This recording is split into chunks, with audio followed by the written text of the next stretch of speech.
ரீசெண்டா ஒரு மாநாடு, இளைஞர் மாநாடு மாதிரி நடத்தினாங்க. எப்படி? இளைஞர் மாநாடு மாதிரி. அங்க ஆனா இளைஞர்களே இருக்க மாட்டாங்க. ஆனா அங்க ஒரு இளைஞர் இருக்காரு. அவங்க அப்பா பையன், அவங்க 2 இளைஞர்கள் தான் தமிழ்நாட்டில். அந்த இளைஞர்கள் சொல்றாங்க, மாநாடு போட்டு இளம் பெரியாராம்.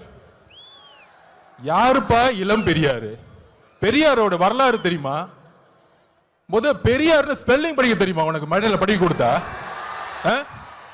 இதே ஈரோட்டில் மண்ணில் எத்தனை சொற்பொழிவுகள், எத்தனை மாநாடு, எத்தனை உழைப்பு, 70 வருட உழைப்பு. அந்த 70 வருட உழைப்பை சிதைக்கிற மாதிரி இளம் பெரியார்னு சொல்றீங்களே உங்க மகனுக்கு, இதுவா ஆட்சி?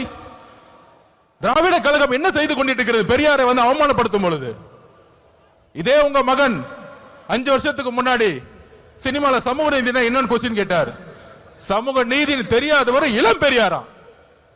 யாருங்க இங்க இளம் பெரியார்? மக்கள் கிட்ட நம்ம கேட்கிறோம், யாருங்க இளம் பெரியார்?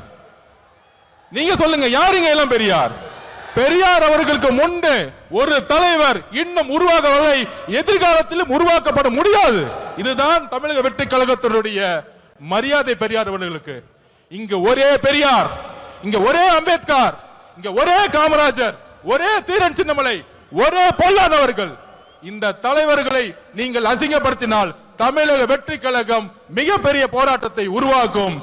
2026 எழுதி வச்சுக்கோங்க, 2026, 31, 36 போயிட்டே இருப்போம். தெளிவா இருக்கு, மக்கள் முடிவு பண்ணிட்டாங்க. உங்களுடைய சூதுனால மிகப்பெரிய இழப்புக்கு அப்புறம் தலைவர் அவர்களை மக்கள்கிட்ட இருந்து பிரிக்க பார்த்தீங்க. ஆனால் இங்க இருக்கிற கூட்டம், இங்க இருக்கக்கூடிய மக்கள் சக்தி, இங்க இருக்கக்கூடிய பெண்கள் சக்தி எந்த அளவிற்கு தலைவர் மீது நம்பிக்கையும் அன்பையும் வச்சிருக்காங்க. இந்த கூட்டம் இல்ல, இந்த மக்கள் கூட்டத்துடைய எழுச்சி இந்த ஆட்சியாளர்களை துரத்தக்கூடிய ஒரு எலெக்ஷனா இருக்குங்கிறத பதிவு பண்ணிது. இந்த ஆட்சியோடைய ஊழலாலையும் பாதிக்கப்பட்டு இருக்காங்க. இங்க இருக்கக்கூடிய அமைச்சர்கள் டாஸ்மார்க்கை மட்டுமே நடத்திட்டு இருக்கக்கூடிய ஒரு நிர்வாகத்தை கொடுத்துட்டு இருக்காங்க. இதை மாற்றணும்னா யாரால மாற்ற முடியும்? யாரால மாற்ற முடியும்? நீங்க சொல்லுங்க, யாரால மாற்ற முடியும்? தளபதி விஜய் அவர்களால மாற்ற முடியும். எந்த கட்சியால மாற்ற முடியும்? டிவிகே. இன்றைக்கு இருக்கக்கூடிய ஒரே நம்பிக்கை டிவிகே தான். அப்ப ரீசெண்டா ஒரு மாநாடு, இளைஞர் மாநாடு மாதிரி நடத்தினாங்க. எப்படி? இளைஞர் மாநாடு மாதிரி. அங்க ஆனா இளைஞர்களே இருக்க மாட்டாங்க. ஆனா அங்க ஒரு இளைஞர் இருக்காரு. அவங்க அப்பா பையன், அவங்க 2 இளைஞர்கள் தான் தமிழ்நாட்டில். அந்த இளைஞர்கள் சொல்றாங்க, மாநாடு போட்டு இளம் பெரியாராம். யாருப்பா இளம் பெரியாரு?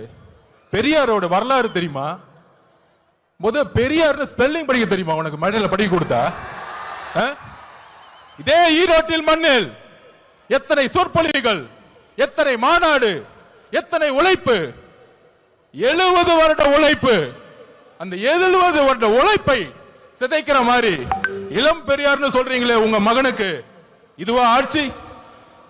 திராவிட கழகம் என்ன செய்து கொண்டிட்டு இருக்கிறது? பெரியாரை அவமானப்படுத்தும் பொழுது இதே உங்க மகன் 5 வருஷத்துக்கு முன்னாடி சினிமால சமூக நீதி என்னன்னு கொஸ்டின் கேட்டார். சமூக நீதி தெரியாதவர் இளம் பெரியாரா? யாருங்க இங்க இளம் பெரியார்? மக்கள் கிட்ட நம்ம கேட்கிறோம், யாருங்க இளம் பெரியார்? நீங்க சொல்லுங்க, யாருங்க இளம் பெரியார்? பெரியார் அவர்களுக்கு முன்பு ஒரு தலைவர் இன்னும் உருவாகவில்லை, எதிர்காலத்திலும் உருவாக்கப்பட முடியாது. இதுதான் தமிழக வெற்றி கழகத்தினுடைய மரியாதை. பெரியார் அவர்களுக்கு இங்க ஒரே பெரியார், இங்க ஒரே அம்பேத்கர், இங்க ஒரே காமராஜர், ஒரே தீரன் சின்னமலை, ஒரே பொல்லாதவர்கள். இந்த தலைவர்களை நீங்கள் அசிங்கப்படுத்தினால் தமிழக வெற்றி கழகம் மிகப்பெரிய போராட்டத்தை உருவாக்கும்.